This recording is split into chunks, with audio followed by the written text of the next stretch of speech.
When it comes to the world of STEM and in engineering, there is a huge problem with the number of women currently in this field, specifically at the collegiate level, and it's hard to keep bringing women in and keep them in their desired field post-graduation into the workforce. According to Susan Shelby, who is a well-known sociologist and professor at the University of MIT, she did a specific case study over why women leave the engineering workforce at a higher percentage or rate than men do as undergraduates. And she did this for the National Science Foundation. In her article, she wrote, 20% of all engineering graduates, it is estimated that nearly 40% of women who earn engineering degrees either quit or never enter the profession. This is a large percentage and is the wicked problem that I am working to address within just diversity in engineering and how it is predominantly a male-dominated field in STEM, and that's what I'm trying to change. My name is Savannah Kole, and I am currently a student at the University of Mount Union and am part of a woman in engineering. My major is civil engineering, and I am having a minor in mathematics. I'm also a part of various campus clubs, groups. I play the violin. I'm part of Society for Women in Engineering, American Society for Civil Engineering, and that is why I want to work with this community for this assignment, specifically here at Mount Union for all the females. My connection is that I am currently 1 out of 2 women in my civil engineering class, and there are 12 other graduate males, and the ratio is about the same for all other disciplines at Mount Union. Like I had mentioned previously, my community is women college students at the University of Mount Union, which I am a part of. And I would like to go over the community values which I've got from the National Society of Professional Engineers. This is a professional association to represent licensed PEs or professional engineers in the United States. And they performed a PE report, professional engineering report, that summarizes previous studies that they had done from the association to create a list of values that women have when picking an engineering route, either for college or for the workforce post-graduation. And they came up with about 7 values that I will now read off. The first being, demonstrate an interest in and positive attitudes about surveying, see value in the field of engineering, demonstrate engineering-related self-efficiency, embrace as a STEM identity, have a strong support network, draw upon social and cultural capital, and finally feel a sense of belonging. So these are values that have been charted to be significant for women. From personal experience in an engineering field and having knowledge, I think that women have a go-getter type attitude and that we want to be treated equally. I never want to have special treatment just because I'm a woman or because I don't have as many skills as a male based on a stereotype. I think it is an effort that's being made as an engineer, and that no matter your gender or race, as long as you're putting in the time and the effort, then everybody should be given the same opportunity. But I understand that that is not always taught and is not always the case, and it is the cycle that I'm trying to break. And I think as women, we value change, and that is something that not everybody is going to see over time. So some community statistics that I have collected. On the slide, I have the national level statistics that I got from the U.S. Bureau of Labor Statistics. I've referenced this from the 2022 recent studies, which is part of the most up-to-date information about occupations, ethnic percentages, and it is a website that is public and it is in table format. You can just scroll on down and see it as one of my links at the end. A specific statistic from the occupation of architecture and engineers shows that a total of about 3,500 are employed. Only 16% of that are women. Specifically for civil engineers, I'm pulling from that because that's what I fall under. Out of the 482 total employed, there were only 17% that were women. Out of all the 24 occupations that fall under architecture and engineering, which is that broader category within this statistic table, it should be noted that only 11 categories did not have a percentage for women. And that is a sad thing, but we are growing in numbers. It's just taking a long time. So now at a local level for Mount Union, this information came from the Office of Institutional Research, which is an academic provider for student numbers, university statistics, and Mount Union uses them to compile and make data set tables and charts, which is shown here on the slide. The top table is from the bachelor's degrees earned by academic year. You can see it goes from 2012 to 2021 year. This one only has degrees earned and not the total undergraduate declared majors. So then I proceeded to the bottom table, which has a bit more information that has the different degrees that you could pick at school. Those numbers are a little bit larger, but in comparison from the undergraduate declared majors to the top chart of degrees actually earned, those numbers are significantly lower, and this is because at Mount Union, engineering is a fairly new program, and it's still in the workings of bringing in more and graduating more students at the time.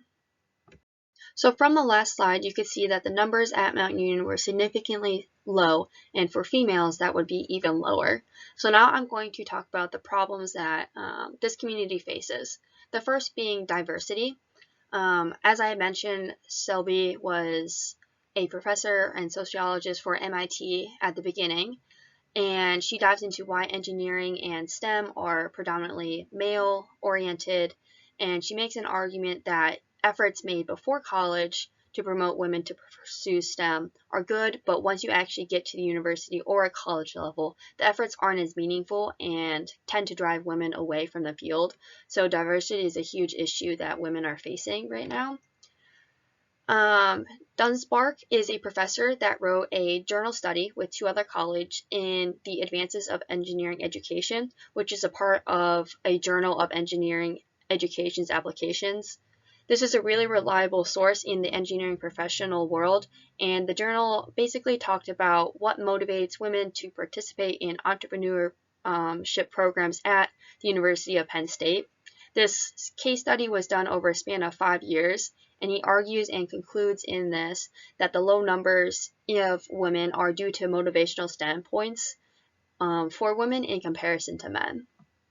The last problem that the community faces would be self-confidence and the type of environment that they are in, and this is supported by Mark Crawford, who worked for the University of Virginia and for the American Society of Mechanical Engineers, and they did research into the reasoning behind bringing more women into engineering and why that is important at this time. He also mentions that there's a lack of female role models at a young age and the misconception of who gets to be an engineer. A quote that I liked from his journal was that in the US, about 18% to 20% of engineering students are now women, an improvement over the abysmal numbers over the past 24 years. And that just stresses the significant in a single sentence. So after going over the stated problems, this can be addressed with literacy by promoting and keeping women in engineering programs and promoting role models and involvement within the community, and this can be done through leadership literacy. I believe that literacy of leadership and inclusion are the biggest contenders in helping this problem. If self-confidence and leadership roles are promoted more in college and for post-graduation, I think that the number of women in engineering and specifically at Mount Union would continue to rise and keep women in the field post-graduation. And I think this can be applied to students, administration, and professors in the area to create an overall better environment. The first approach was tracking the motivation of women in STEM and entrepreneurship programs, and this came from Dunspark's case, which I had talked about earlier. The goal was to find the problem at the beginning. If you identify the doubts and misconceptions, then you would be able to find a better way to be inspiring and more promoting for women. He mentions that if you have engineering clubs, have men and women both be a part of it, not to single anybody out.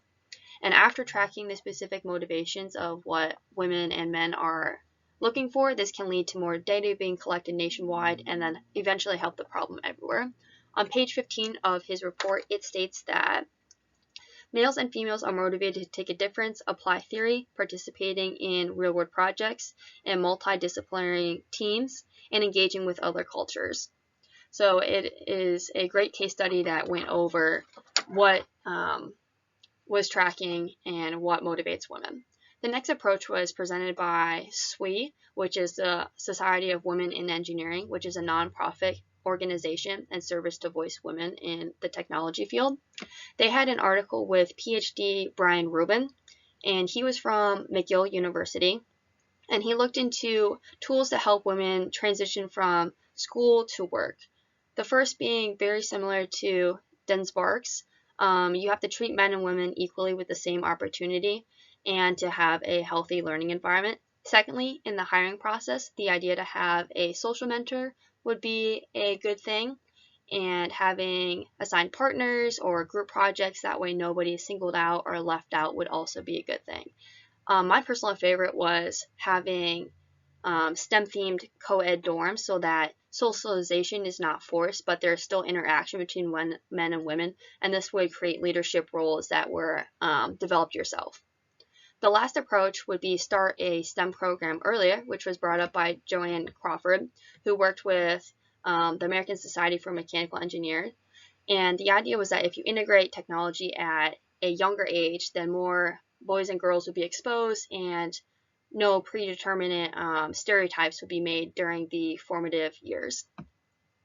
And that would help for the long run of keeping women and men both in engineering.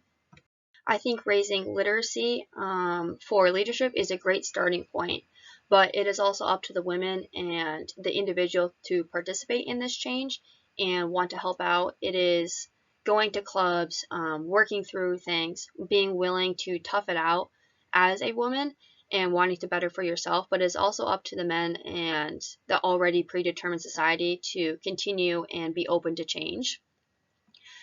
We would also have to address that this is not only an issue at the collegiate level, you would have to address it at a younger age, like Crawford had mentioned, and then it would be a national level. So you would have to wait around to see if the changes for literacy would even impact the number of women in engineering and STEM programs. And lastly, a roadblock would be too much isolating of women. If you isolate only by promoting women, this may cause a drawback by excluding the males. And when it comes to the idea of being more inclusive, we have to find a way to motivate both men and women and have that be just as important. So overall, I think that peer interactions, having strong role models, and promoting leadership literacy would benefit women in engineering, specifically at Mount Union. Even though there are limitations and roadblocks, I think this will be a step in the right directions. Thank you.